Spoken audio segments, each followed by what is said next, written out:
Anyway aku tuh lagi lihat sekarang itu lagi banyak banget nih penipuan mengatasnamakan namaku di Telegram ya. Tempat Koko juga gitu gak sih? Sebelumnya, saya tuh mikir kayak nggak mungkin lah orang kalau misalkan ditawarin 1 juta jadi 25 juta mau gitu kan. Kurang dari sebulan lagi tuh. Bahkan Iya kan sebulan, dibilangnya kan 3-6 jam. 3-6 jam? Iya, 3-6 jam. 1 juta jadi 25 juta? Itu. Gue tau gak Koko pernah gak nge-list total berapa sih yang udah masuk, yang informasi yang sudah masuk, yang merasa ketipu tuh total tuh berapa rupiah gitu kok? Cepet ada gak kok? 100 juta ada gak kok? Jauh lebih. Jauh lebih? Jauh lebih. 500? Jauh lebih. Mungkin udah M. 500 juta? Mungkin udah M aman. Satuan M?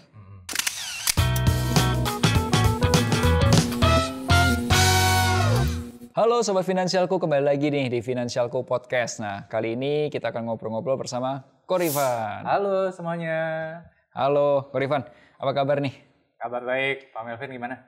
Baik juga. Gimana nih, akhir tahun saham lagi bagus nggak sih? Kalau bulan November, turun ya? podcast ini lagi turun. Ya. Karena kan efek Donald Trump lah. Iya, kemarin ya. Donald Trump kepilih, ya money flow ini kembali lagi ke US. Tapi kalau saya sih lihatnya, ya ini sifatnya sementara aja lah ya. Ya, temporary. Temporary, dan ya kita bisa ambil ini sebagai sebuah kesempatan sebenarnya. Kalau Desember nanti ini nggak? Window dressing nggak jadinya? I believe so. Karena sepanjang 10 tahun terakhir, cuma satu kali kita pernah miss 2022. Itu pun karena suku bunga naik. Tapi kan sekarang narasinya adalah suku bunga turun. Jadi I believe di 2025 Desember ini, 2024 Desember ini ya harusnya akan terjadi window dressing lagi. Gitu. Anyway aku tuh lagi lihat sekarang itu lagi banyak banget nih penipuan mengatasnamakan namaku di Telegram ya. Tempat Koko juga gitu gak sih? Sama. Itu lagi banyak banget. Nanti gue liatin ya ya. Itu tuh waduh penipuannya. Lu masuk deposito 1 juta lewat Telegram nih, masukin 1 juta. Nanti jadi 25 juta. Sama persis. Ya? Sama persis.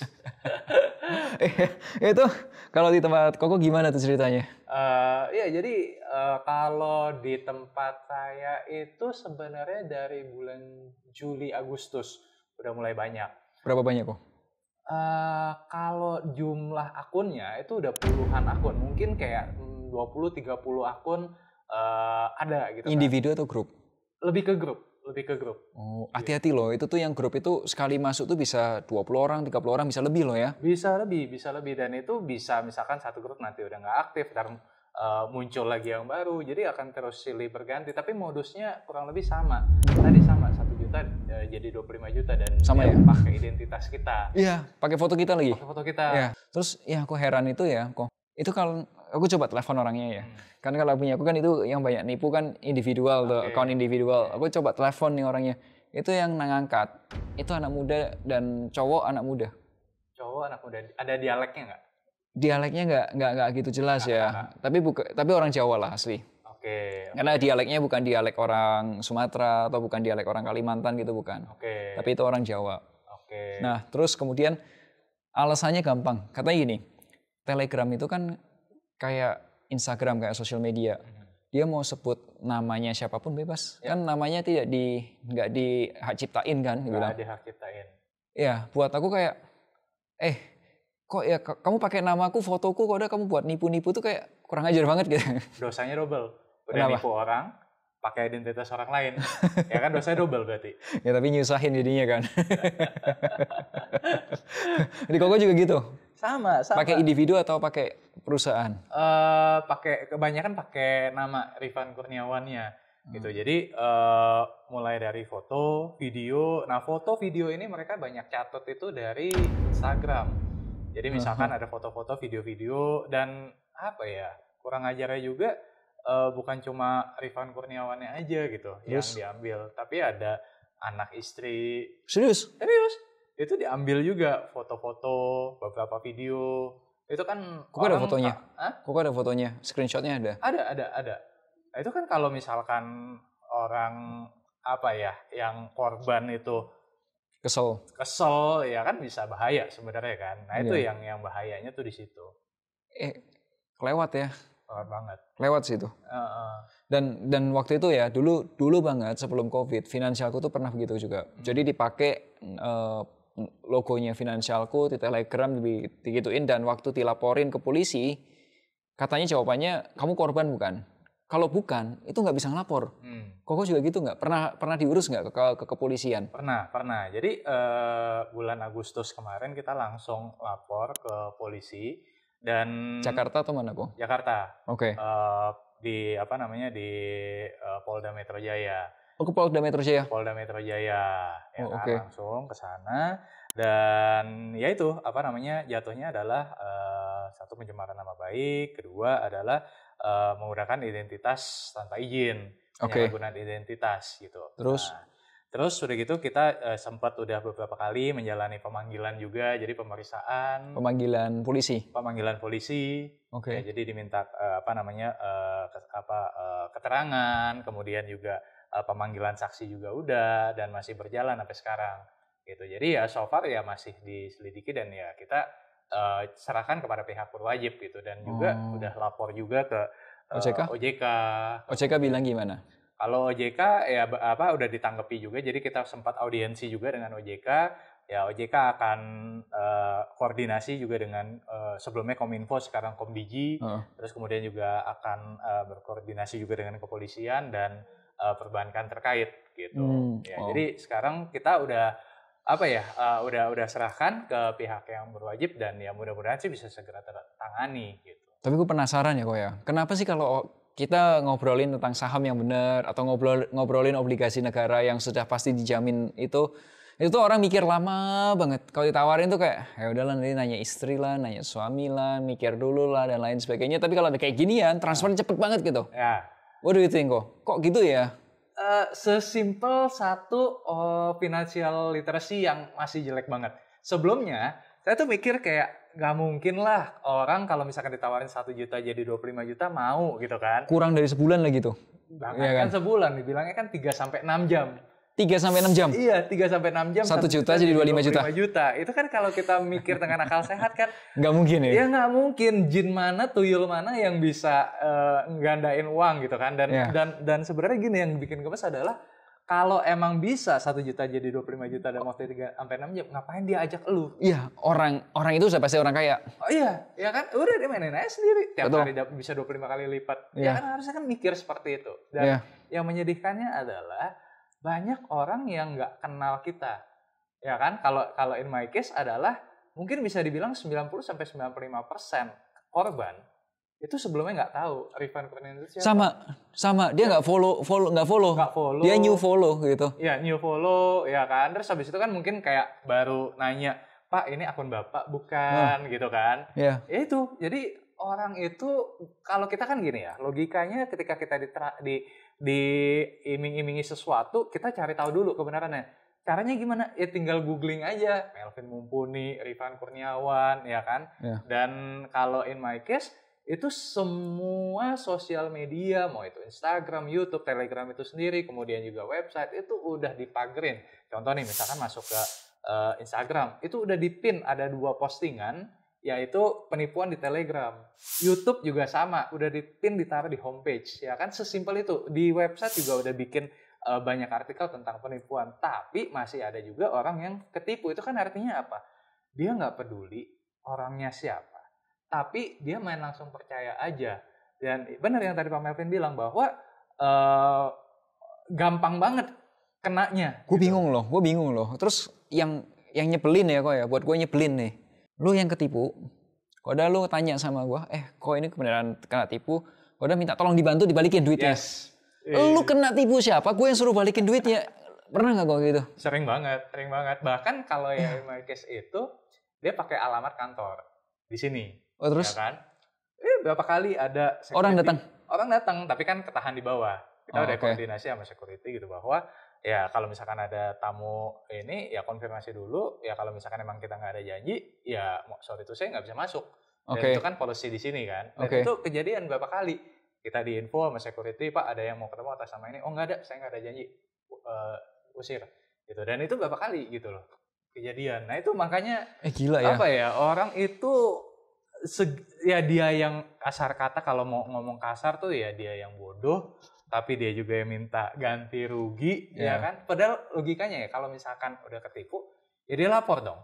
Ke polisi, bukan ke kita. Bukan ke kita, ya kita juga korban. Ya. Ya kan, kita korban yang disalahgunakan namanya. Ya kalau misalkan di sini ada yang jadi penipuan, ya cepatlah ke polisi. Saya kena tipu, ya dan yang pasti bisa dijamin 100% adalah transfernya bukan ke atas nama kita. Betul. Namanya individu, sampai aku kasih tahu, yang nipu bukan gua. Tuh nama lu yang ditransfer. Iya, itu ya kejar lah nama itu. Iya, ya. nama itu. Kan alibinya kan kalau di grup itu kan bilangnya adalah, oh iya ini bendahara kita atau tim kita gitu kan. Ya padahal ya enggak, ya aduh kayak gitu kok masih percaya gitu loh. Betul. Ya kan ya cek dulu lah ke sosial media resmi, tinggal googling gitu loh. Tapi orang nggak mau googling, begitu dapat ini. Ya tapi ini juga nggak bisa disalahin 100% ya. Karena kalau saya lihat ya, penipu itu sekarang udah makin canggih. Kalau in my case dulu itu juga sama 2021 2022 pernah ada kasus seperti ini, tapi korbannya nggak banyak. Kalau 2024 ini bisa dibilang banyak. Kenapa? Karena mereka satu, dia even pakai KTP palsu. Kalau Pak Melvin juga sama nggak penipunya itu? Enggak ya? Belum pernah di screenshot sih ya kalau yang KTP palsunya. Belum pernah ya. Nah kalau in my case itu bahkan si penipunya itu bahkan sampai pakai KTP palsu. Buset. Dia bikinin dia bikinin KTP dong. Iya, jadi mukanya muka Rifan, namanya juga nama Rifan, tapi NIK-nya beda, alamatnya dia pakai alamat sini, ya kan, alamat kantor. Nah itu juga bodoh juga kan, masa KTP pakai alamat kantor. Agama beda, ya kan, tanda tangan juga beda, gitu loh. Tapi orang percaya. Kita cari aja NIK-nya ini siapa. Iya, orang ini. Ada NIK-nya, ya kan. Nah kayak gitu, jadi apa ya ini si penipu ini udah makin pintar. Terus udah gitu bukan cuma itu Pak Melvin, ada juga yang ini saya kasih tunjuk, dia ada bikin izin OJK palsu. Gila, izin OJK dipalsuin. Iya, izin OJK palsu. Nah jadi izin OJK palsu ini untuk seolah-olah bilang kayak ini udah legit, udah disahkan oleh OJK gitu kan. Jadi seolah-olah sudah bukan investasi bodong dia bilang gitu kan, padahal ya itu investasi bodong gitu. Gila ya, berani ya? Berani gitu loh, udah makin berani sampai pakai izin palsu OJK. Kemudian yang sempat gilanya lagi waktu itu sempat ya ada satu rekening, kalau in my case itu dia bikin rekening di salah satu bank, itu dia pakai nama Rifan Kurniawan. Iya, bisa gitu loh. Saya juga kaget. Ini ada nih kalau yang itu. Nih. Hah, kok sebenarnya kan kalau bikin rekening kan harus kalau bikin rekening kan harus ada KTP, ada kalau digital sekarang udah harus pakai face recognition. That's it. Nah, jadi kemungkinannya adalah ini waktu itu saya juga bingung kan. Kok bisa? Jadi at the time saya tahu ada yang buka rekening atas nama Rifan Kurniawan, saya langsung pergi ke bank tersebut. Kebetulan kantor cabangnya dekat sini. Ya kan, saya datang ke sana, terus udah gitu saya tanya, Mbak, ini saya mau tanya, ini ada yang buka rekening atas nama saya, kok bisa ya? Sebentar ya Pak, coba silakan duduk dulu. Pak, boleh lihat KTP-nya? Oke, dicek. Pak, ini dia pakai KTP palsu, karena di sini dia kan bandingin nih antara KTP asli sama KTP palsu tadi, ya kan? Namanya sama, fotonya sama, tapi semua detailnya beda, ya kan? Dan terus saya tanya, loh tapi kok bisa lolos? Ya kan? Menurut si petugas tersebut, dia bilang bahwa kemungkinan ini pakai deepfake AI. Jadi kan tahu kan, sekarang itu kan ya... Gila, teknologi AI dipakai buat nipu dong. Iya, itu makanya orang penipu itu sekarang makin pintar, tapi korbannya nggak makin pintar. Jadi, dan ya karena ekonomi sekarang mungkin bisa dibilang ya lagi agak sulit ya. Bisnis lagi agak sulit, lagi agak slowing down. Ya, pas ada momen seperti ini banyak yang kena.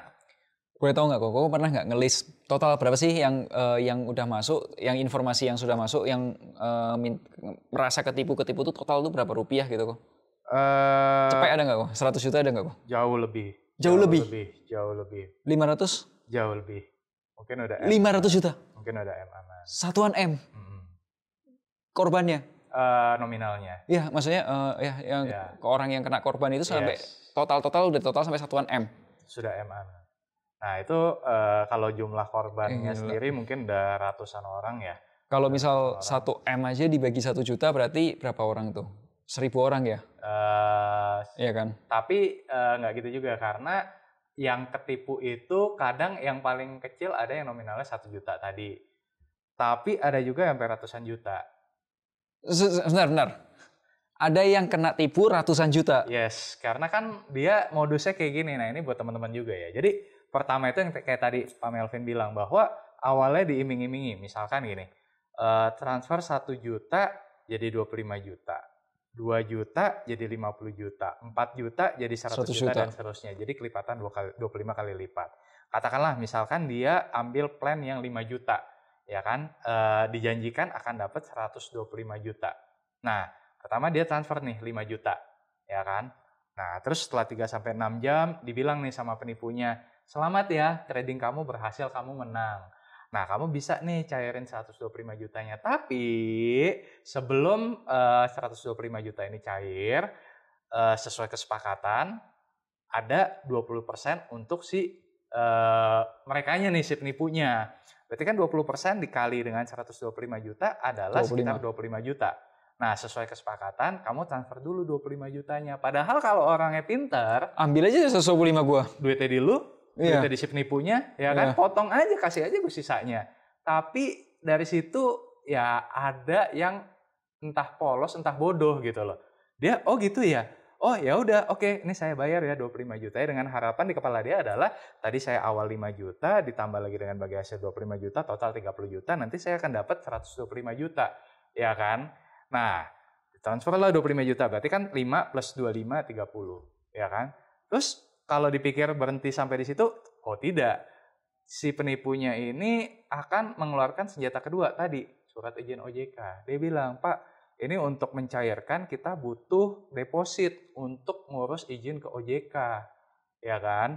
Nah, nilainya berapa? Nilainya ditembak akan lebih gede lagi. Ya kan? Misalkan 40 juta atau lebih. Ya kan? Ini sifatnya sementara aja kok. Karena nanti begitu misalkan nanti Bapak transfer, kita langsung urus ke OJK. Nah, nanti Bapak akan terima 125 juta tadi plus deposit 40 juta tadi. Dipikirnya kan, oh ya udah ini deposit doang ya kan, nanti juga balik lagi. Nah tadi tuh ya ada yang suspicious, tapi ada juga yang masih entah polos atau bodoh, dia transfer lagi ya kan 40 jutaan tadi. Ya kan berarti tadi udah berapa tuh? 5 plus 25 30 plus 40 udah 70. Nah sampai situ nanti ada lagi ya kan. Jadi ini tuh nggak akan ada habisnya. Jadi intinya tuh bahkan sampai si penipu ini tuh tidak punya hati, bahkan banyak yang ngelapornya itu dia bilang gini, sampai kita tuh disuruh screenshot rekening kita tuh isinya berapa. Gila, dikorek sampai habis dan bahkan nggak segan-segan untuk Pak, coba cari pinjaman aja Pak. Ini soalnya kalau nggak diurus bisa angus. Orang kan dikasih pressure seperti itu kan, sangu sih, mulai fear. Ya karena uangnya udah gede yang masuk. Uangnya udah gede gitu kan, udah kayak kepalang tanggung. Jadi akhirnya, aduh kalau ini gimana ya? Akhirnya ya tadi orang itu akan cari pinjaman. Kalau dari banyak kejadian yang masuk itu ada yang cerita dia akhirnya pinjam ke teman, ada yang pinjam ke keluarga, bahkan ada yang pinjam pinjol.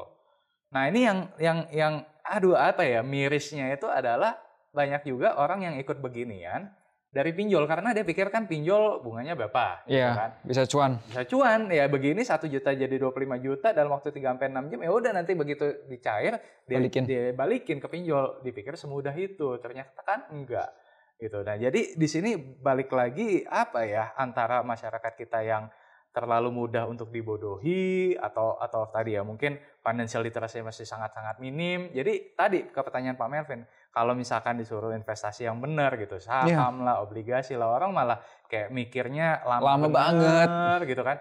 Begitu ya 1 juta jadi 25 juta, nggak nyampe hari-hari langsung saat itu juga ditransfer. Iya. Ya kan? Iya. Padahal kan kita kalau misalkan ditawarin peluang bisnis apa, oke, kita akan step back dulu dong. Iya, mikir dulu ya kan, terus cari dulu kebenarannya seperti apa. Ini enggak gitu loh. Iya, itu menyedihkannya tuh gitu sih. Itu juga bingung loh, kok iya gitu ya. Oke. Anyway, ini diskusi ini karena kita dua-duanya kesel ya. Kesel banget. Nih benar-benar udah apa ya? Ya kalau saya sih bukannya apa ya, tapi ya kita yakin bahwa kita tidak bersalah gitu kan, dan kita sudah melakukan semua yang kita bisa ya kan, konten-konten di sosial media, konten di website, kita juga udah melakukan semua pelaporan. Lapor polisi juga, lapor OJK, Kominfo. Sampai kita berdua tuh sudah sempat ngobrol ke bank-bank yang dipakai ya. Oh iya. Kita bekuin itu ya. Kita bekuin semua. Ya teman-teman gitu kan. Ya, tapi jangan salah, beku satu, besoknya ada lagi. Yes. Jadi ya betul, karena kalau in my case itu yang penipuan di Telegram mengatasnamakan Rifan Kurniawan itu bahkan udah tembus 100 lebih rekening. Yang dibekukan? Yang dipakai. Gila. Ya kalau yang dibekukan nggak tahu karena kan kita lapor. Oh ya, kita lapor, tapi nggak tahu dibekuinnya ke atau gimana ya. Tapi kita udah laporin ini. Ya pokoknya ini nomor-nomornya ya silakan ditindaklanjuti gitu loh. Itu udah sampai 100 kan gila gitu loh. Kalau misalkan udah nyampe ratusan rekening itu kan berarti ya mungkin sindikat jatuhnya. Kalau dari aku ya kok ya, aku berharapnya sih gini sih, ada dua hal. Buat yang nipu, lu mendingan stop deh. Kenapa? Karena kalau hal itu terjadi sama keluargamu, kamu juga akan pasti sedih banget. Ya. Itu satu. Yang kedua, buat yang korbannya ya, ngutip Pak Dahlan Iskan pernah ngomong kayak gini. Orang di sana atau mereka itu boleh pintar gitu. Tapi kitanya jangan bodoh. Yes. Itu kata Pak Dahlan Iskan. Mereka boleh pintar pakai deepfake AI. Gue baru tahu ada, dipakai gitu kan ya. Deepfake AI lah, KTP bisa diedit lah pakai AI lah atau apapun itu. Tapi kitanya jangan bodoh gitu. Kalau satu jadi 25 juta dalam waktu satuan berapa jam itu bisa. Udah nggak ada orang miskin lagi di Republik Indonesia ini. Iya. Ya kan ya. Makanya aduh. The ugly truth is ya ternyata masih banyak orang yang financial literacy masih sangat-sangat rendah gitu. Iya. Ya kita cuma bisa menghimbau sekali lagi ya bahwa ya kalau kamu ketemu yang begitu, apalagi nggak dikenal, ya seenggaknya cari tahu dulu deh, jangan langsung transfer gitu. Betul, kan. Betul. Dan ya sebarin video ini ya kalau misalkan nanti ada teman atau saudara ya cepetan disebarin video ini supaya ya teman atau keluarga kamu nggak jadi penipuan, nggak jadi korban penipuan gitu. Termasuk orang-orang yang kerja di keluargamu, mungkin ya juga drivers atau juga ada ART, itu biasanya mereka kena juga. Ya, karena yang biasanya mudah tertipu ya sorry to say ya, tapi orang-orang yang ekonominya low. Karena ya mereka satu sisi mungkin kejepit gitu kan. Nah, jadi mereka mencari jalan pintas gitu loh. Nah, itu yang jadi sasaran si penipu online ini. Ya, dan kalau misal siapapun di sana yang nonton video ini, kalau misal kamu ikut grup kayak gitu, dalam kondisi lagi berurusan dengan pinjol banyak, tinggalin grup yang kayak gitu. Karena itu penipuan, nanti kamu nggak akan selesai masalah pinjolmu. Oke? Dan anyway teman-teman, kita berdua itu lagi akan ngobrol-ngobrol di sebuah webinar. Kita akan bahas tentang ekonomi Indonesia 2024 dan 2025. Karena menariknya ternyata dunia di tahun 2024 itu banyak pemimpin atau kepala negara yang ganti. Ya. Indonesia jadi Pak Presiden Prabowo. Kemudian Amerika ada Presiden Trump. Rusia yang menang lagi masih sama ya, Mr. Putin. Dan negara-negara lain berubah gitu. Nah jadi apa nih yang akan terjadi di tahun 2025? Di hari pertama, saya akan cerita tentang secara makroekonomi, secara ekonominya seperti apa, alokasinya seperti apa, dan hari kedua, Rifan cerita apa kok? Ya, nanti di 2025 saya akan cerita lebih ke melanjutkan mengenai makro tadi, sektor-sektor apa aja yang kira-kira akan diuntungkan gitu ya. Kalau dalam konteksnya di investasi saham ini akan ada pergeseran sektor gitu. Jadi sektor yang akan diperkirakan akan mendapatkan beneficial dari terpilihnya Donald Trump, kemudian juga di era penurunan suku bunga, ini kira-kira sektor apa yang akan menarik gitu. Dan di situ saya juga akan kupas ya mengenai penyusunan portfolio yang baik seperti apa, kemudian juga strategi alokasi investasinya seperti apa. Nah, nanti di situ saya akan cerita lebih detail dan juga saya akan cukup memperdalam juga di beberapa sektor yang diperkirakan akan akan manggung lah di 2025 nanti. Ya, tapi jangan expect uang kamu 1 juta jadi 25 juta dalam waktu 3-6 jam. Nggak mungkin. Ya, nggak mungkin lah. Tetap butuh waktu ya. Tetap butuh waktu, compounding bekerja ya. Cuman ya kita nggak pernah menjanjikan apapun keuntungan yang instan ya. Kalau itu too good to be true ya, then it is too good to be true. Betul. Oke, thank you Ko Rifan. Thank you Pak Melvin. Teman-teman, sampai jumpa di podcast berikutnya. Akhir kata, make a plan and get your financial dreams come true. Bye-bye. Bye.